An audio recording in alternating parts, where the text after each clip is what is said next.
Boa noite, irmãos, que a graça e a paz do Senhor esteja com todos. Vamos iniciar mais uma reunião de oração com o estudo bíblico desta semana. Espero que a semana dos irmãos tenha sido uma semana abençoada e repleta da graça do nosso Senhor. Vamos iniciar com uma oração de invocação e adoração. Bendito Deus, eterno Pai, muito obrigado a Deus pelas bênçãos, ó Deus, que o Senhor tem derramado sobre as nossas vidas, ó Deus. Obrigado, Pai, por tudo que o Senhor tem feito por nós, ó Deus. Obrigado porque as Tuas misericórdias, ó Deus, se renovam a cada manhã, ó Deus. E vemos, ó Pai, a Tua mão sobre nós, ó Deus. Te adoramos, ó Pai, porque o Senhor é misericordioso. Te adoramos, ó Pai, porque o Senhor é bondoso, ó Deus. Te adoramos, ó Pai, porque o Senhor nos escolheu, ó Deus, para sermos, ó Deus, criaturas do Senhor, ó Deus, para sermos, ó Pai, servos, ó Pai, do Deus vivo, ó Deus. Pedimos, ó Pai, que o Senhor nos conduza, ó Deus, nessa reunião, ó Deus. Pedimos, ó Pai, que o Senhor ouça, ó Pai, as nossas orações. Pedimos também, ó Deus, pelo estudo que teremos logo mais, ó Deus. É o que lhe pedimos em nome de Jesus. Amém. Convido os irmãos a abrirem as suas Bíblias em Tiago 1, de 1 a 12. Tiago 1, de 1 a 12. Tiago 1, de 12 a 18, desculpe. Tiago 1, de 12 a 18. Vou dar um tempinho para os irmãos abrirem as suas Bíblias. Tiago 1, de 12 a 18 diz o seguinte: Bem-aventurado o homem que suporta com perseverança a provação, porque depois de ter sido aprovado receberá a coroa da vida, a qual o Senhor prometeu aos que o amam. Ninguém ao ser tentado diga, sou tentado por Deus, porque Deus não pode ser tentado pelo mal e Ele mesmo a ninguém tenta.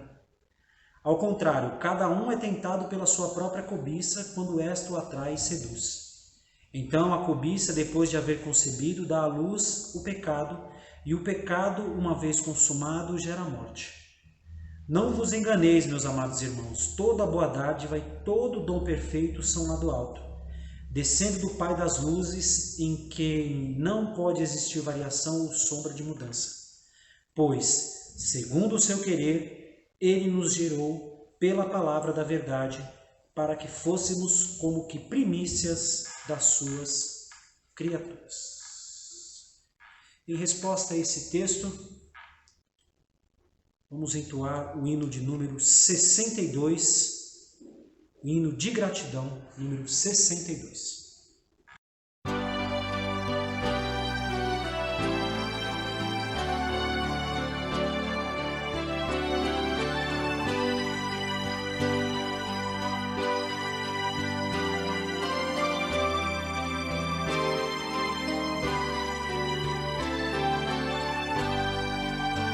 Graças te dou por tudo que me deste, primeiro a salvação em meu Jesus. Graças te dou por tudo que fizeste, por este pecador salvou na cruz. Graças, graças, mil graças a ti, meu Salvador.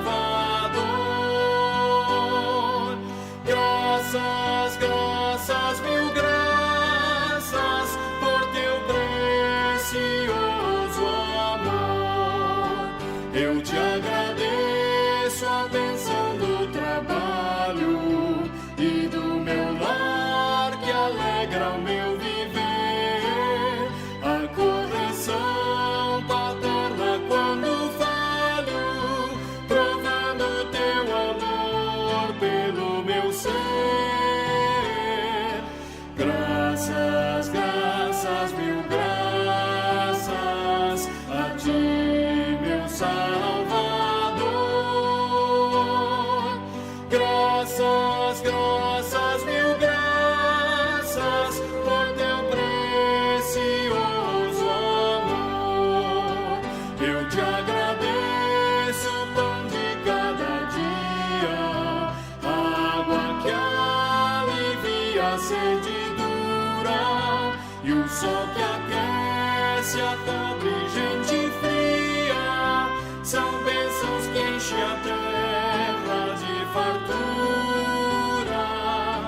Graças, graças, mil graças a ti, meu Salvador. Graças, graças, mil graças por teu precioso amor.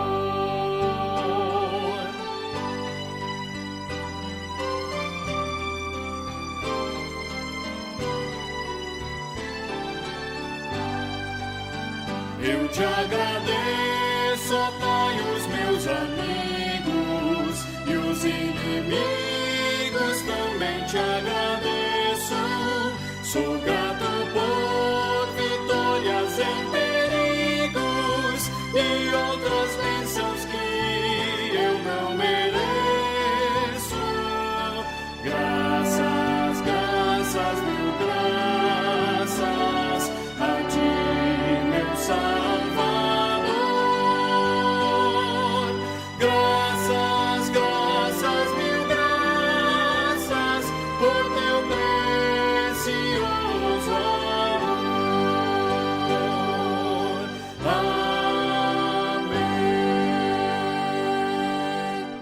Muito bem, esse hino maravilhoso. Neste momento eu convido os irmãos que façam comigo uma oração de súplica e gratidão ao nosso Deus.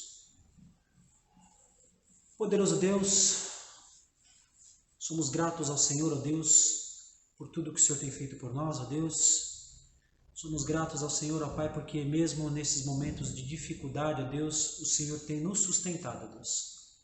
O Senhor, ó Pai, não tem deixado que nada falte, ó Pai, em nosso lar, ó Deus. O Senhor não tem deixado, Pai, os seus filhos desamparados, ó Deus. Agradecemos ao Senhor, ó Deus, porque o Senhor nos ama, ó Deus, mesmo sem merecermos, ó Pai, o Senhor é amoroso conosco, ó Pai. Mesmo sem merecermos, ó Pai, o Senhor demonstra, ó Pai, todos os dias o seu amor para conosco, ó Pai. Pedimos, ó Pai, pelas nossas vidas, ó Deus, pedimos que o Senhor guarde-nos, ó Pai, pedimos, ó Pai, que o Senhor abençoe as nossas famílias, ó Pai. É o que lhe pedimos em nome de Jesus. Amém, Senhor. Neste momento, irmãos, quero deixar para os irmãos um pequeno devocional que diz o seguinte. O texto base é em Salmos 37:5, que diz: entrega o teu caminho ao Senhor, confia nele e o mais ele fará. Quero fazer essa leitura para os irmãos, prestem bem atenção no que eu vou ler agora. É mais fácil vivermos agitados com as rédeas da nossa vida em nossas mãos, tentando controlar as circunstâncias que nos aquietarmos e descansarmos na providência divina. Temos no texto em tela duas ordens e uma promessa. A primeira ordem é: entrega teu caminho ao Senhor. Não temos força nem sabedoria para governarmos nossa própria vida, nem para fazermos as melhores escolhas. Precisamos entregar nossa vida, nossa família, nossos sonhos e nosso futuro nas mãos de Deus. Ele tem o melhor para nós. Seus planos são mais elevados que os nossos. Sua vontade é boa, agradável e perfeita. A segunda ordem é: confia nele. Entregar sem confiar produz mais ansiedade. Deus é plenamente confiável. Ele não é homem para mentir. Ele nunca muda. É sempre fiel e verdadeiro. Nenhuma de suas palavras cai por terra. Em todas as suas promessas, nós temos sua plena confirmação. Nele podemos confiar e descansar. A promessa é clara, e o mais ele fará. O mesmo Deus que nos ordena em sua palavra entregarmos a ele nossos cuidados e confiarmos nele, agora nos garante que fará por nós todas as coisas. Não precisamos viver ansiosos quanto à nossa vida, nem quanto ao nosso futuro. Nosso trabalho é descansar no Senhor. Que este pequeno texto possa nos fazer refletir e entender que, por mais que as circunstâncias pareçam desfavoráveis, Deus está conosco e devemos sempre, sempre confiar nele e nas suas promessas. Neste momento, aí na sua casa, você terá a oportunidade de colocar os seus pedidos no altar do Senhor. Se coloque de pé neste momento, coloque aquele pedido, aquele problema que você tem, coloque a vida do seu marido que não conhece a Deus, do seu filho que não conhece a Deus, você que está desempregado, coloque isso no altar do Senhor, enfermo, que temos certeza que Deus irá responder de acordo com a tua vontade.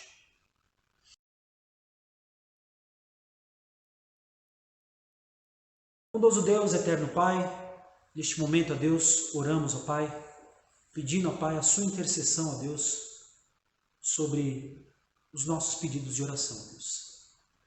Pedimos neste momento, ó Deus, que o Senhor olhe para esta nação, ó Deus, pelos problemas que estamos passando, ó Deus, por essa pandemia que estamos vivendo, ó Deus, suplicando, ó Pai, a Ti, encarecidamente, ó Deus, que o Senhor tenha misericórdia das nossas vidas, ó Pai, e faça, ó Pai, com que isso passe, ó Deus, para que possamos, ó Deus, retornar, ó Deus, às nossas atividades, retornar, ó Pai, à Tua casa, ó Pai.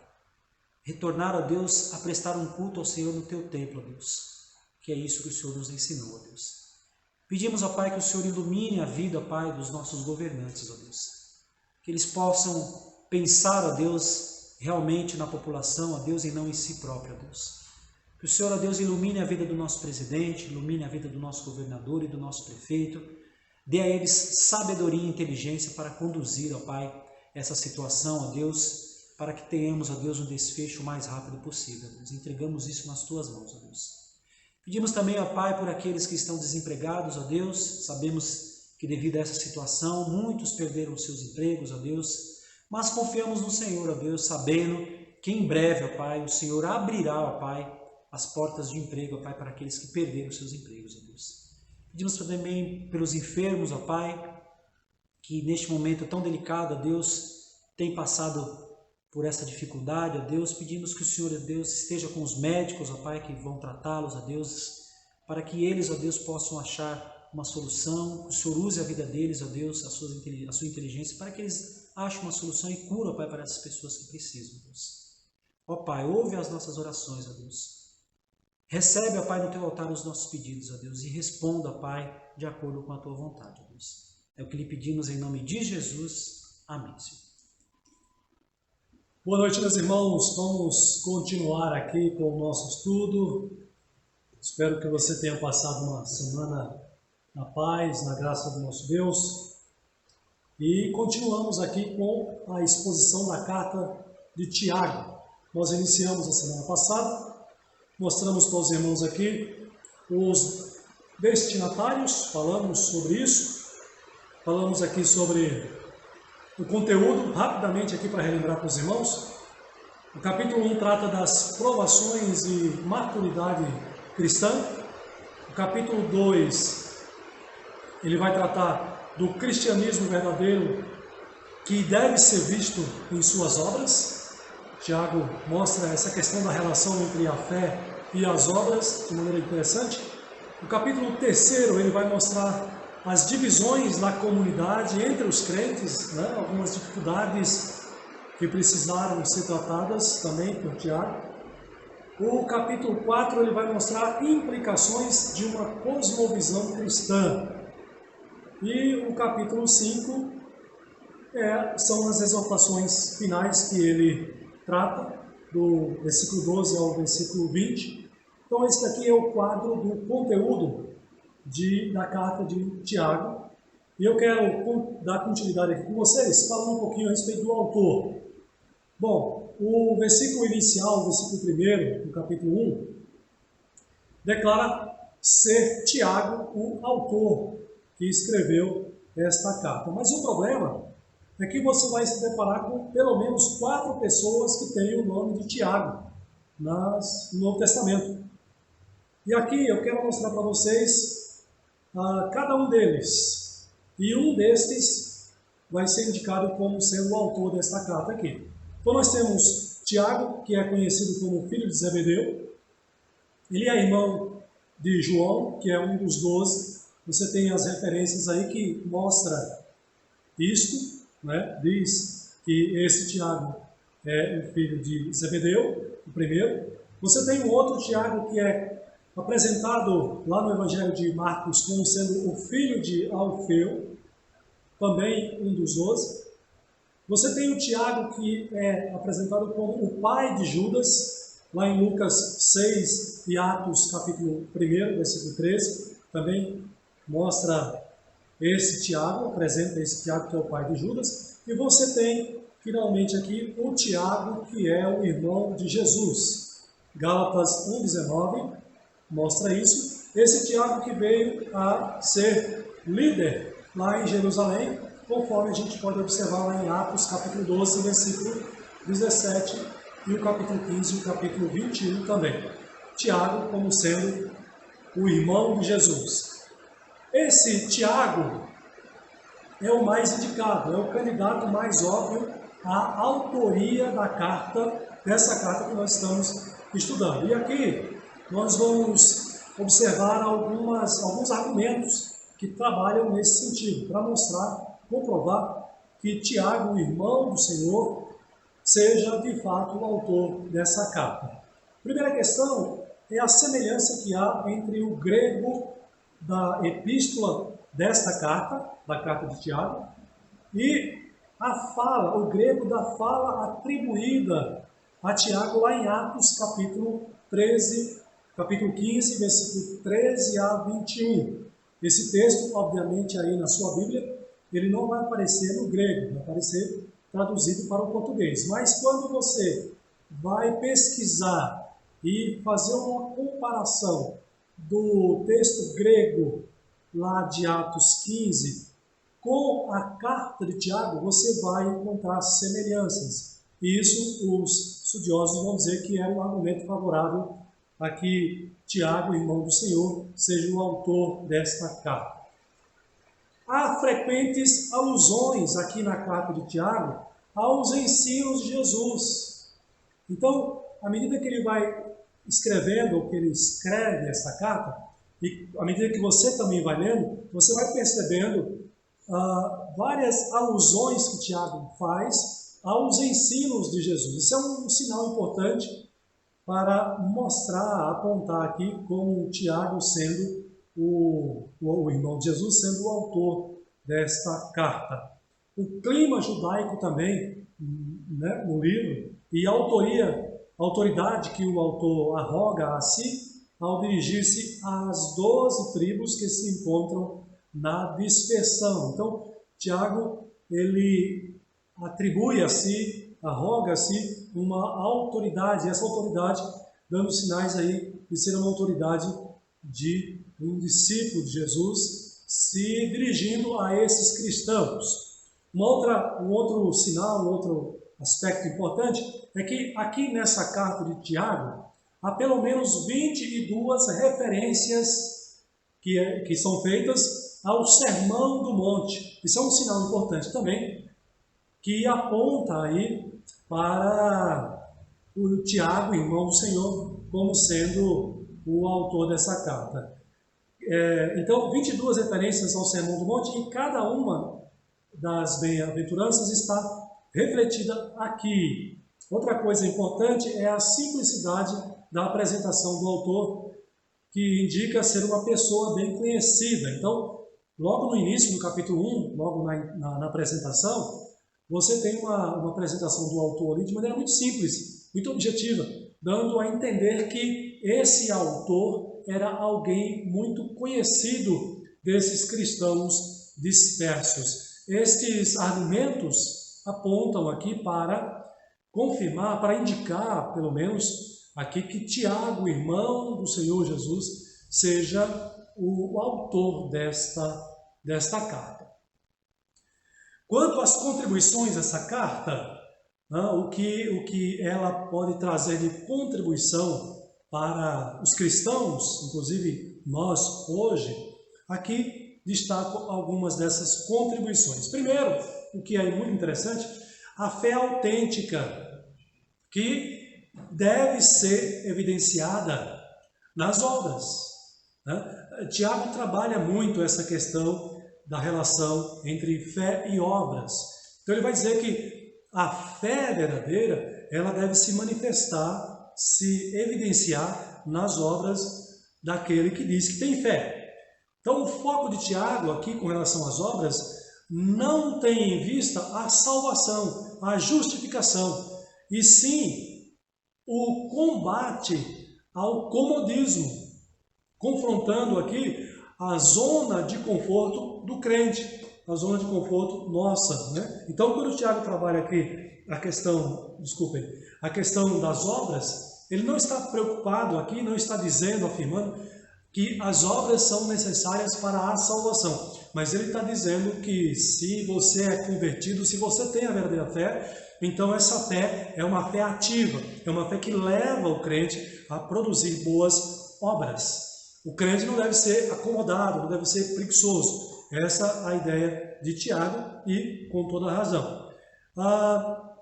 Uma outra contribuição importante na carta de Tiago, para nós aqui como cristãos, é a sua oposição à tendência, a uma tendência tão comum entre os cristãos de se satisfazerem com uma fé acomodada, uma fé que faz concessões, que abre mão daqui e dali, que procura tirar o melhor proveito deste mundo e do mundo vindouro. Então, não é uma fé apresentada na sua carta, uma fé acomodada ou que faz concessões diante dos desafios da vida cristã que nós enfrentamos, inclusive nos nossos dias hoje. Então, é destacado aqui essas contribuições da carta de Tiago, que eu creio serem duas contribuições importantes, que têm a ver com a fé e têm a ver com as obras que nós, como crentes, devemos produzir, já que temos a fé verdadeira. Essa fé nos leva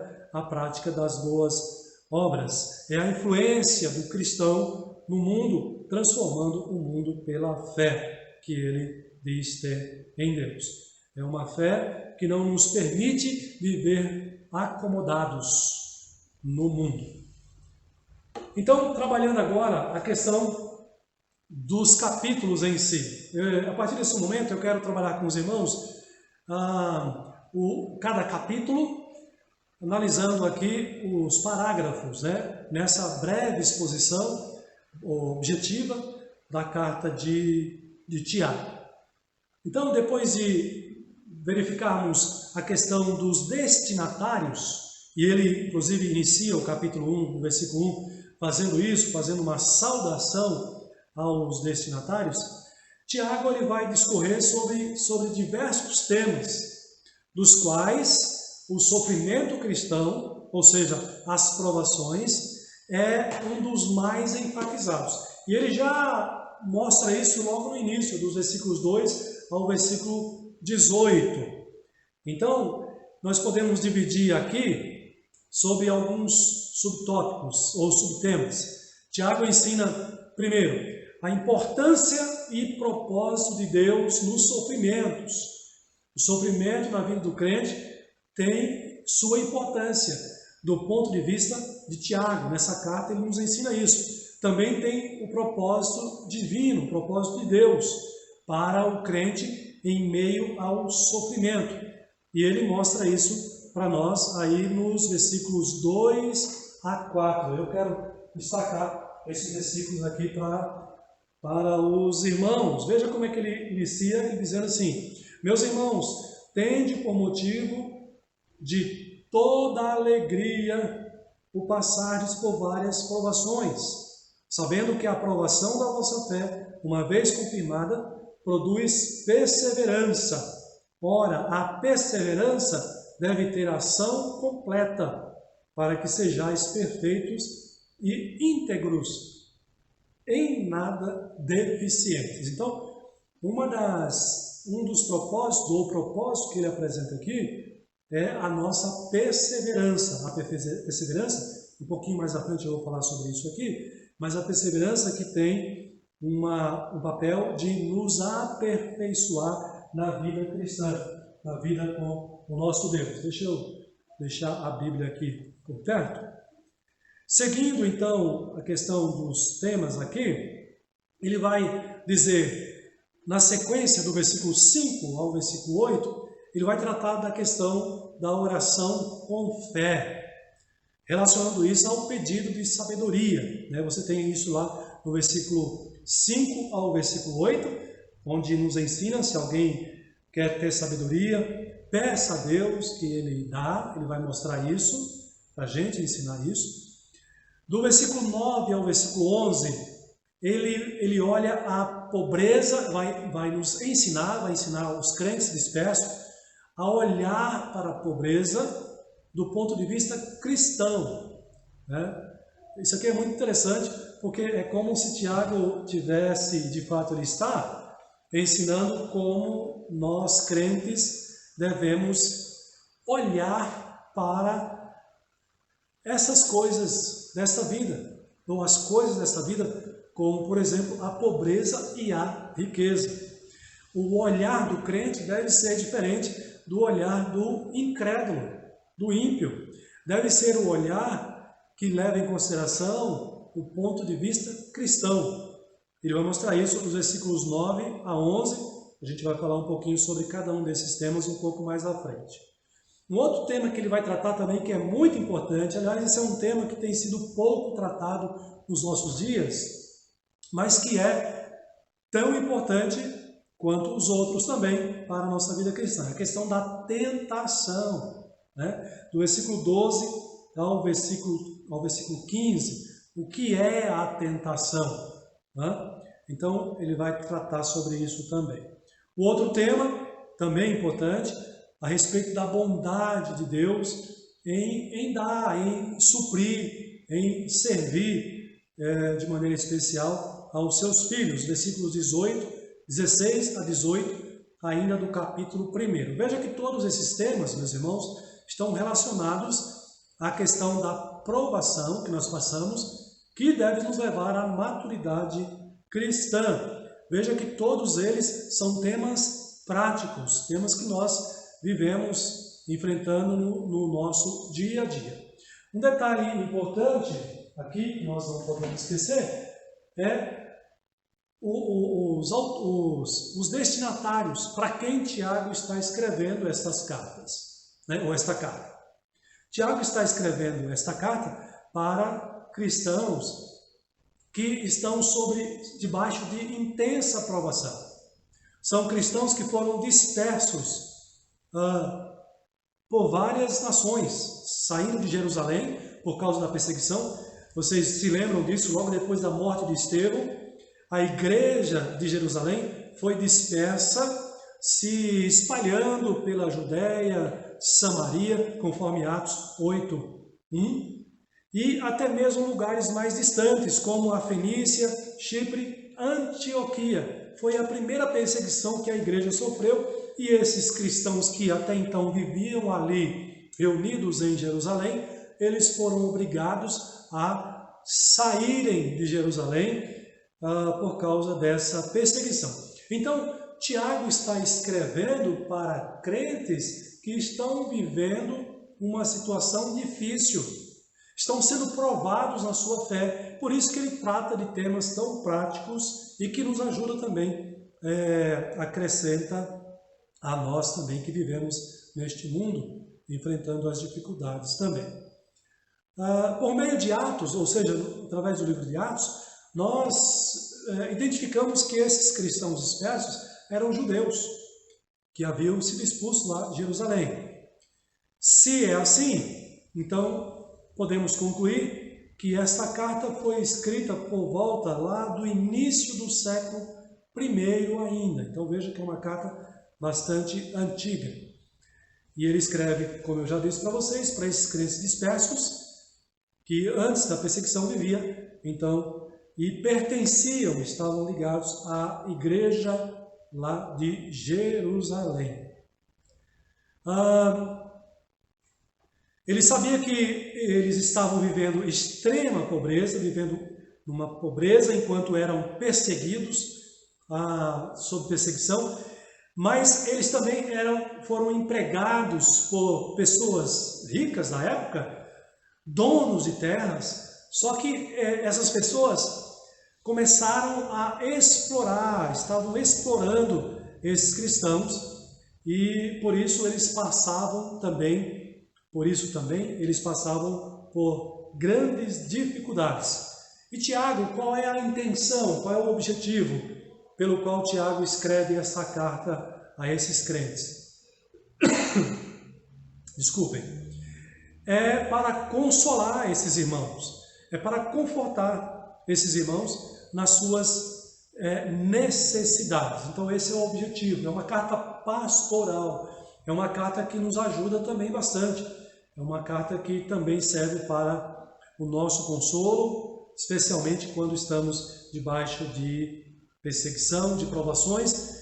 Eu entendo que este momento que nós estamos vivendo é um momento atípico, um momento difícil também, e essa carta então ela serve para nós de maneira especial nesse tempo.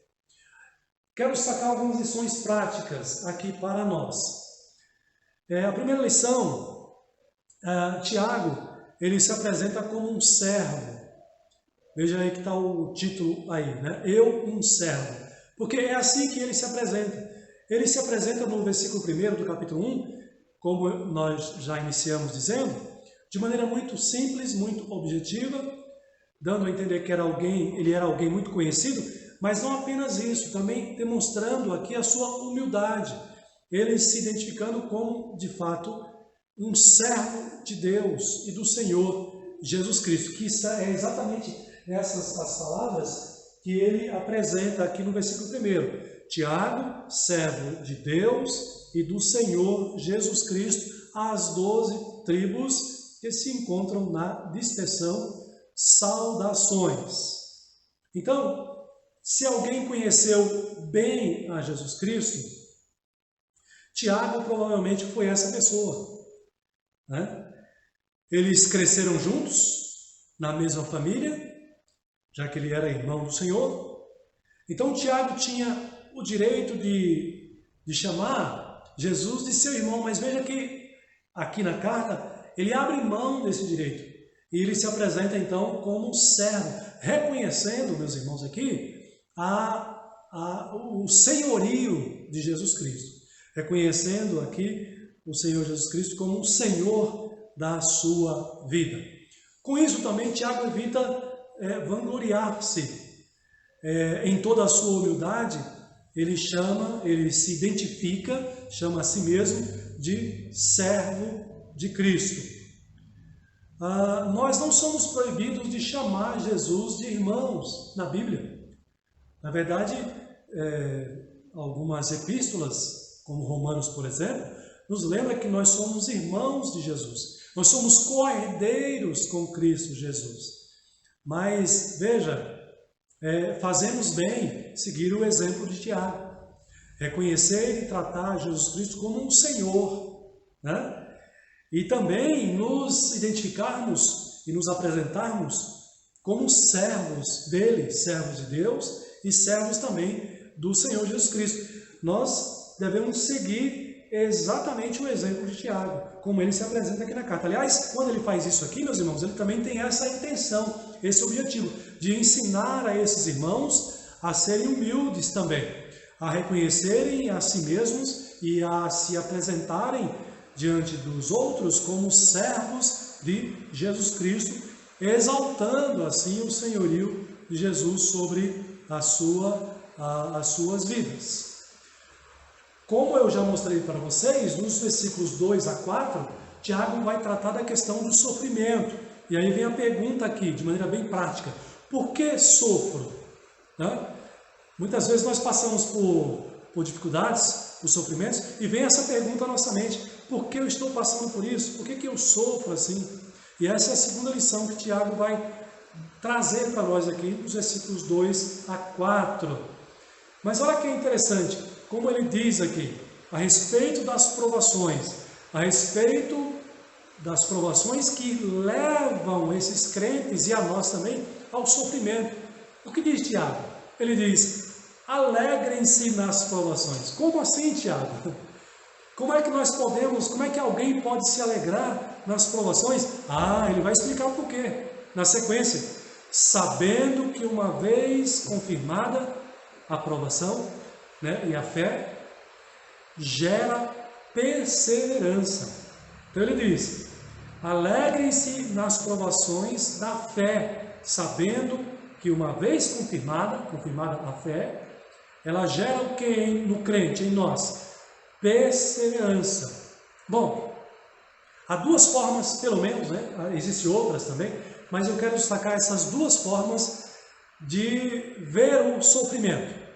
A primeira forma de ver o sofrimento, que é a mais comum, é você ficar revoltado e se perguntar, revoltado, para Deus: por que Deus deixou isso acontecer comigo? A outra forma é você reagir com temor e com amor.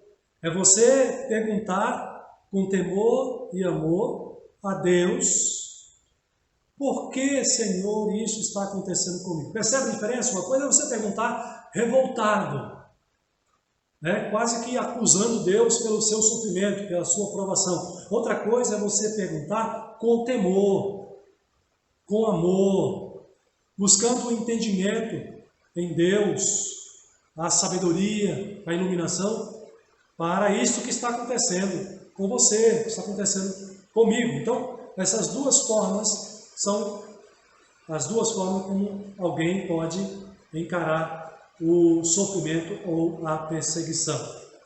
Se a nossa casa pega fogo, por exemplo, ou se um exame médico revela uma doença grave, ainda assim somos capazes de louvar ao Senhor por isso. É o que Tiago está dizendo, veja a importância disso. Meus irmãos, tende por motivo de toda alegria o passardes por várias provações. Há uma música muito interessante que eu gosto de ouvir às vezes no carro, e o compositor é o Stanley Masco. Ele, na sua composição, ele se pergunta nessa música: se ele passar por provações, será que ele não vai ser capaz de compor? Será que ele não vai ser capaz de cantar e louvar ao Senhor? É sobre isso que Tiago está falando aqui.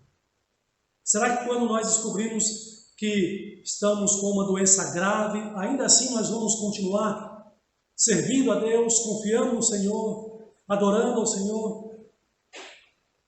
Muitas vezes, ao invés de fazermos isso, nós ficamos revoltados contra Deus. Muitas vezes, o crente fica deprimido, se entrega totalmente à tristeza por causa da provação. Mas o que Tiago está nos dizendo aqui? Que o sofrimento tem um propósito, tem um objetivo. E quando nós passamos pelo sofrimento, nós não devemos nos entregar ao desespero, à profunda tristeza. É claro que nós sentimos, muitas vezes ficamos abalados, mas o que Tiago está dizendo é que nós devemos perseguir em fé, louvando, adorando ao Senhor. Tiago diz: alegrai-vos quando o Senhor prova a vossa fé. Devemos lembrar, por exemplo, de Jó, que foi provado e venceu pela fé. A fé que Deus nos dá é uma fé vitoriosa. E ao vencer, ele foi abençoado, recebeu as bênçãos da parte de Deus. Por isso aqui Tiago vai direto ao ponto. Tende por motivo de toda a alegria o passardes por várias provações. Mas quando é que nos deparamos com um problema? Quando as coisas acontecem na nossa vida, não de acordo com o que nós planejamos.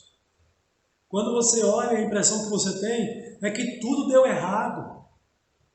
E aí você pergunta, por que isso deu errado? Por que Deus deixou isso acontecer comigo? Talvez você já tenha pensado assim, reagido assim. Uma pessoa, e aqui fazendo essa conclusão,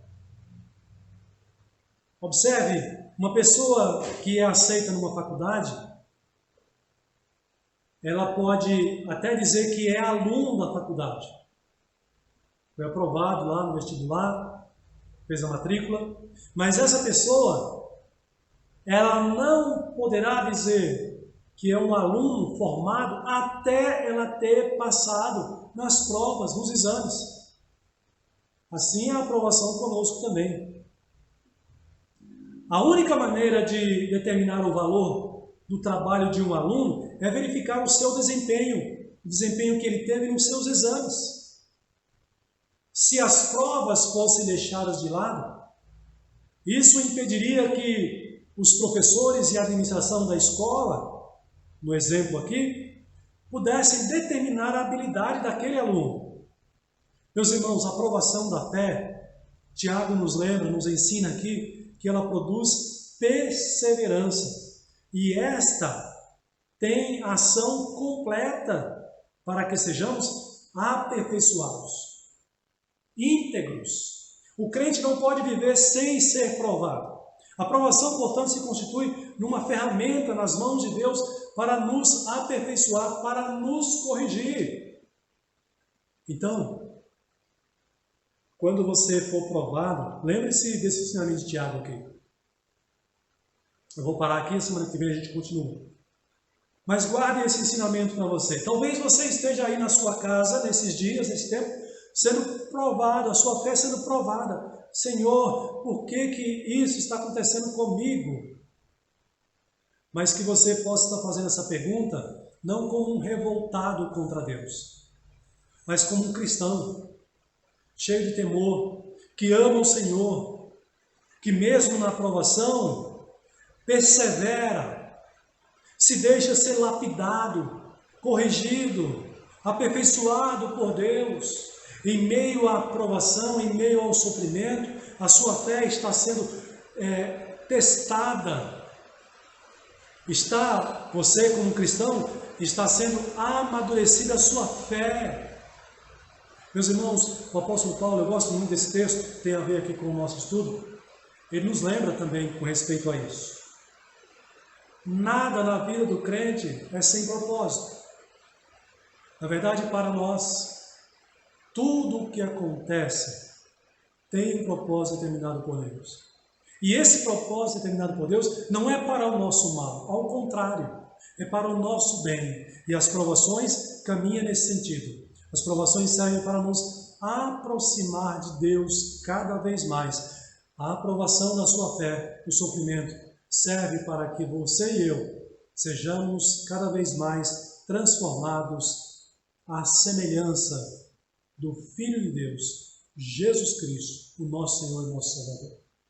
Que você, em meio a esse isolamento social, nosso irmão, nossa irmã, está aí na sua casa, talvez sozinho, passando por essa dificuldade, talvez sabendo de um parente que está infectado pelo coronavírus, e o seu coração fica apertado, e você sofre junto com ele.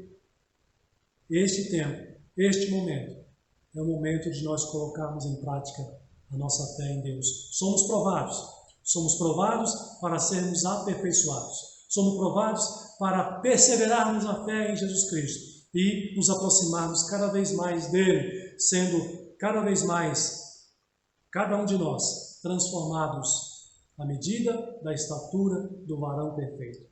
Que Deus continue transformando e aperfeiçoando a sua vida, que Ele continue aumentando a sua fé, que Ele continue te sustentando na sua graça cada dia mais, e que você e eu estejamos crescendo para a honra e a glória do nosso Senhor e Salvador Jesus Cristo. Eu quero orar neste momento por você encerrando este culto também. Feche seus olhos, oremos ao nosso Deus. Senhor, queremos te agradecer, ó Pai, e louvar o nome do Senhor, porque a nossa vida está em Tuas mãos, e como Teus filhos, ó Pai, quer seja na alegria, na tristeza, na saúde, na enfermidade, na tranquilidade ou na provação, no sofrimento, Senhor, não importa a condição, o Senhor está conosco, o Senhor nos ampara.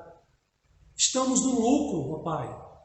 Não importa o que está acontecendo conosco, temos o Senhor, temos o Teu amparo, e cada situação pela qual passa o Filho Teu nesta vida aqui, Senhor, está sendo provado e aperfeiçoado a sua fé, a sua vida. Senhor, isto é lucro, isto é ganho para nós. Por isso, sim, devemos associar a aprovação à maturidade cristã, como o Tiago nos apresenta aqui, aprovação ao crescimento espiritual. Ó Pai, que em meio a esse contexto de pandemia, de coronavírus, a Tua igreja cresça ainda mais, a Tua igreja produza frutos do Espírito Santo, a Tua igreja se destaque, ó Deus, em meio de uma sociedade perdida e corrupta, e o nome do Senhor seja exaltado e glorificado através da vida de cada servo Teu, de cada filho Teu aqui neste mundo. Sim, Senhor, que nós possamos dar o testemunho de que somos servos do Senhor, e como servos do Senhor, possamos dar o exemplo, possamos influenciar as pessoas, possamos acalmar os seus corações, as suas mentes atribuladas em meio a essa pandemia, através do nosso exemplo de fé, confiados no Senhor, porque a nossa vida está em Tuas mãos e nós sabemos disso. Por isso nós bendizemos o Teu santo nome, nós somos gratos a Ti e estamos em paz e descansados no Senhor, e que o Senhor nos abençoe para que de fato a nossa fé cresça a cada dia mais. É o que nós te pedimos e agradecemos, Pai, em nome do Senhor Jesus Cristo, hoje e para sempre. Amém. Que Deus abençoe a sua vida, continue sustentando e fortalecendo você a cada dia mais. Amém.